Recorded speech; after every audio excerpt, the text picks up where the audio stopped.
Memory transcription subject, Governor Tarver of the Venlil Republic. Date, standardized human time, October 24th, 2136. Wrapped in warm bedsheets, I emerged into a groggy wakefulness. It took a second to identify my surroundings as a hospital room, and another to recall how I ended up here. A human was reclining in a chair, with wire-rimmed glasses over her eyes and dark curls falling over her face. That was Sarah Rosario, browsing something on her holopad.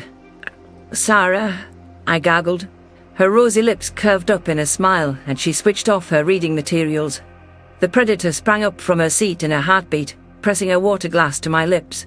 I didn't understand why she was here, but it was good to see a familiar face.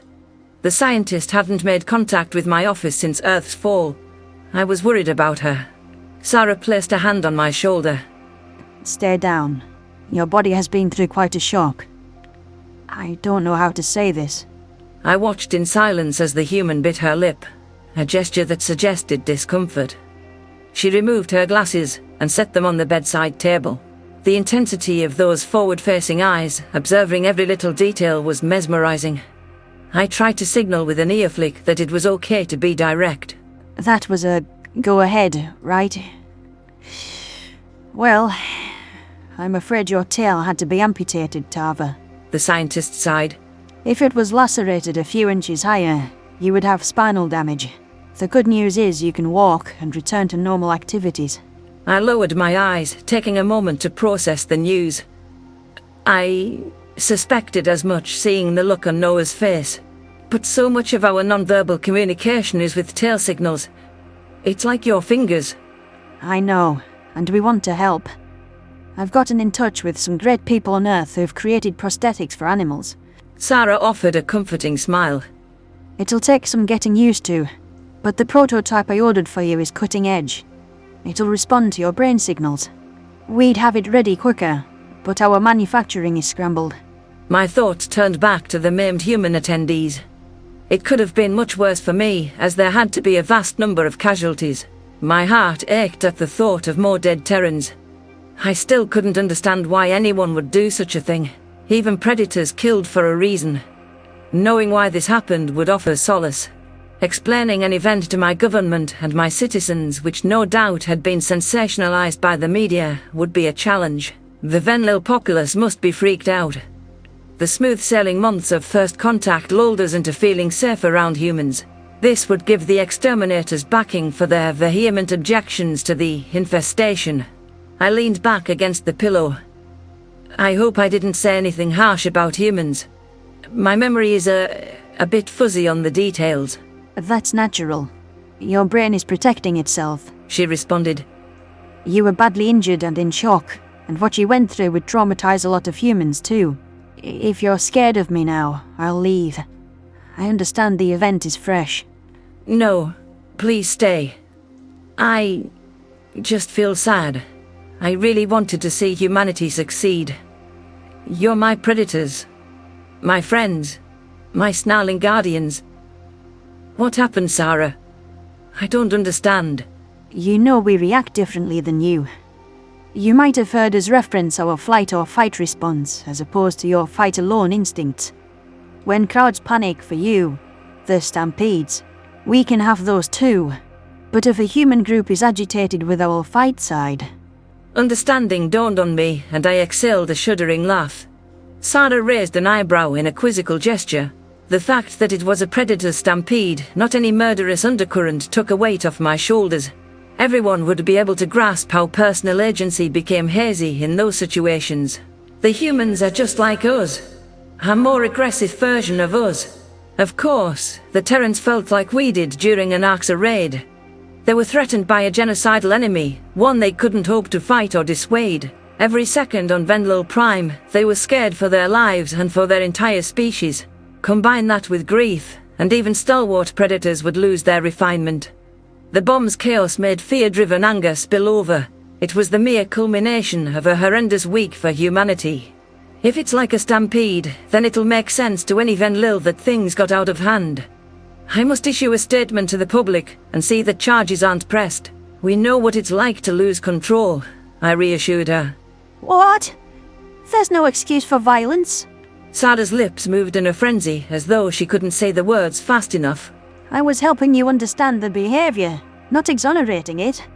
Humans are expected to control ourselves, no matter how extreme the circumstances. Many people are hurt or dead. That's never acceptable. It was awful, I do recall. Noah took a long time to stand. Wait, where is Noah?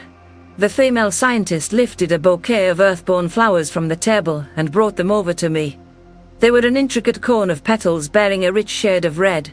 Unless this was a human gesture of condolences, I assumed those were left as a gift from Noah. I was still puzzled why he wasn't present, but I took the alien plants with gratitude.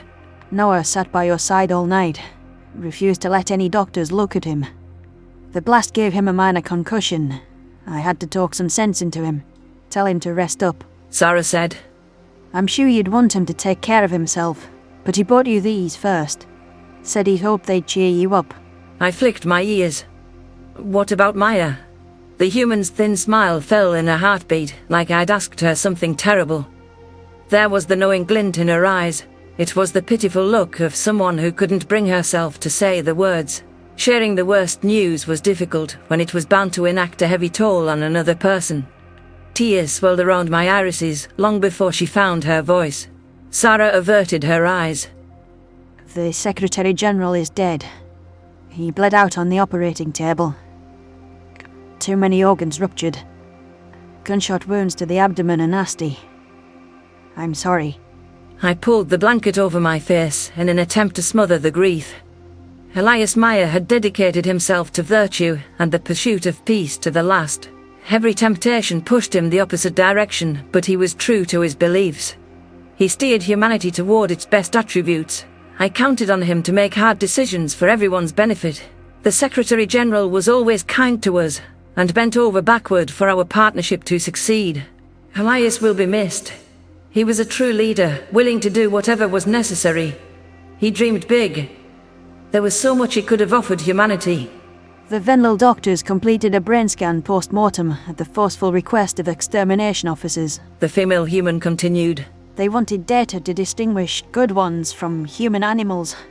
Analysis of our thoughts, weaknesses and anatomy. Tava, I don't like the sound of that. My head poked out from the blanket. What? They're not in charge. Get General Cam over there, and make sure nobody else touches him. Cam cleared them out for us as soon as the UN got wind of it. Lots of people don't trust humans after, well, the bomber of the assembly released their call to arms. We don't know how to allay the general fear. We're doing everything we can to identify the culprit, but that might take time. Sarah lowered herself onto the edge of the bed, bringing her holopad into view. A human wearing a mask was recording themselves on video. Something about the way this one leaned forward with aggression screamed predator. There were no identifying features visible, so this could be any Terran I passed. The surroundings were dark, leaving no way of discerning the location either. Even the voice was distorted by some filter, which made the words throatier than an Arx's cadence. Our leaders have been putting alien interests before ours. They dragged humanity into a war we have no business being a part of without getting the full picture. Elias Meyer's death is the first step in putting things right. He failed to defend Earth while capitulating to the creatures who put us down. He, and everyone like him, are responsible for the billions dead. The Predator finished the first segment of their claim. That boastful attitude resembled happiness while taking credit for the dead human leader. How could that seem like an achievement to anyone? Behind the mask, the speaker was expressionless as they continued, but the accusatory finger wag they threw in was decisive, ripe with anger. It is time we have a government that puts humanity first. We are a superior species, more than the mindless animals that populate this galaxy. It's time we claim our rightful mantle. Justice and retribution are due, not the peace groveling Maya sword to our detriment. He was weak in the face of continual attacks. He was soft in the face of ultimatums, a senile traitor to mankind. The anonymous Terran breathed an aggravated sigh, losing steam for a moment. They collected their thoughts and refocused on the camera. Despite not being able to see the ferocious eyes, I could feel their gaze cutting through me like a blade. This predator was unstable. polluted by hatred and blame. From now on, we must make sure that any human who appeases alien interests has no safe haven. The officials must be replaced by force if necessary. We will not allow anyone to apologize for our nature anymore. Any aliens who side against us must be treated as enemies. Now is the time to take action, my fellow man. Make your voices heard, and show no mercy. Death to the Federation! My eyes stretched wide after the verbose speech concluded on a morbid note. I had no idea that humans had such scorn for the Secretary General, and for the crime of wanting peace of all things. The attack on Earth wasn't his fault. Blaming Maya for not pulling out a miracle was preposterous. Honestly, the Predators were fortunate their planet survived at all. There was a reason Venlil wanted to gloss over the necessary intervention of the Arxa. We didn't want to associate our friends, humanity, with the race of savage tormentors. I doubted many people would be open to considering that the Federation started the war, besides me. My hesitation existed because our Predators had been slapped in the face, time and again. I understood how Terrans might think the Arxa were the lesser evil after recent suffering skewed their view. The Greys were the ones who showed interest in diplomacy and came to Earth's rescue in their darkest hour. I couldn't fault my friends for questioning their loyalties. Still, it was jarring to hear a human murderer call for violent acts against the Federation and the UN. I heaved an anxious sigh. I've never heard one of your people talk like that. Is that what, well, predator disease looks like in predators? I guess. Most humans are normal as can be. Harmless and less harmed. Sarah scratched her scalp and hunched her shoulders with discomfort. Our outliers are more extreme because we have more of an inherent ability for violence. I apologize for the supremacist rhetoric that individual broadcasted. Not your fault. I'll happily agree that you're a superior species in many ways, but mindless animals sounds like it could come verbatim from an Arxa. I need to get out of here, now! Sarah pushed me back as I swung my legs over the bedside. My brain had blotted out Maya's last request upon waking, likely because my subconscious wanted to avoid the task. The Secretary General had known his survival odds were negligible. Freeing the Venlil cattle was what he wished to be his legacy. Elias claimed that the nightmarish chief hunter aspired to end the war and sapient farming. It was quite possible the Secretary General was projecting his own dreams. That human wouldn't have intended for me to get hurt, of course. He had little concept of how manipulative and deceitful Arxa were. It was tough to tell where calculation ended and authenticity began. The hateful words Maya touted as theatrics, a stunt by ISIF to avoid execution, had convinced me well enough. There hadn't been a moment's hesitation when he called me lesser and an animal, much like the human bomber. The fact that the first parallel that popped into my mind was a Terran mass murderer wasn't a good sign. Did I trust the Secretary General's judgment enough to go through with this? It wasn't like I actually heard what ISIF told Maya for myself, to make my own judgment. It's down to whether I believe an obligate child-eater could want peace. Stop kicking me, Governor. You're not going anywhere. The scientist objective. You're just tiring yourself out. I flicked my ears. The Venlil cattle exchange has to go through, and Maya isn't here to finish it. This can't wait. I have no idea who your new leader is or what they'll do. Elias begged me to speak to ISIF. I respect him too much not to try. ISIF? The Arxa's commander in this sector. Maya shouldn't have requested that, especially with your personal history. Despite that, if an Arxa truly wanted peace, I'm willing to try. It's his intentions I'm concerned about. Our history with them doesn't offer any indication of empathy. But you know they've shown it to humans. Or at least mimicked it. The mere thought of ISIF makes me shudder and want to crawl under the bed.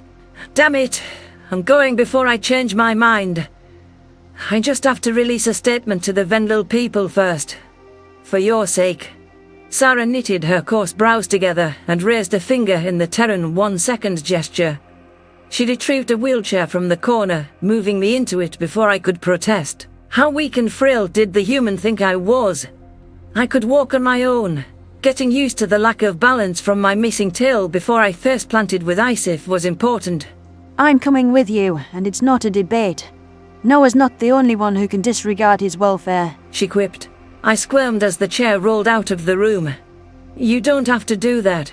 The work you're doing with the Venlil soldiers is important. You're more important.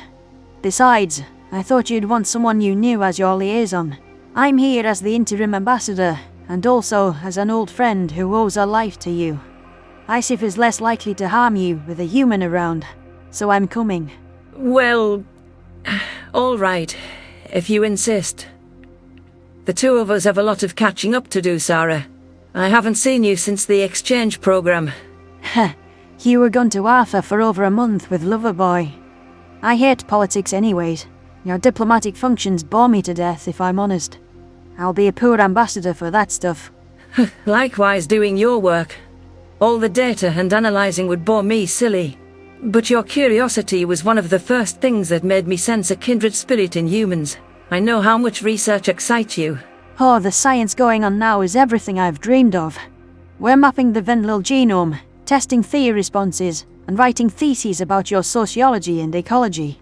Full study might take centuries, but the breakthroughs we're making are priceless.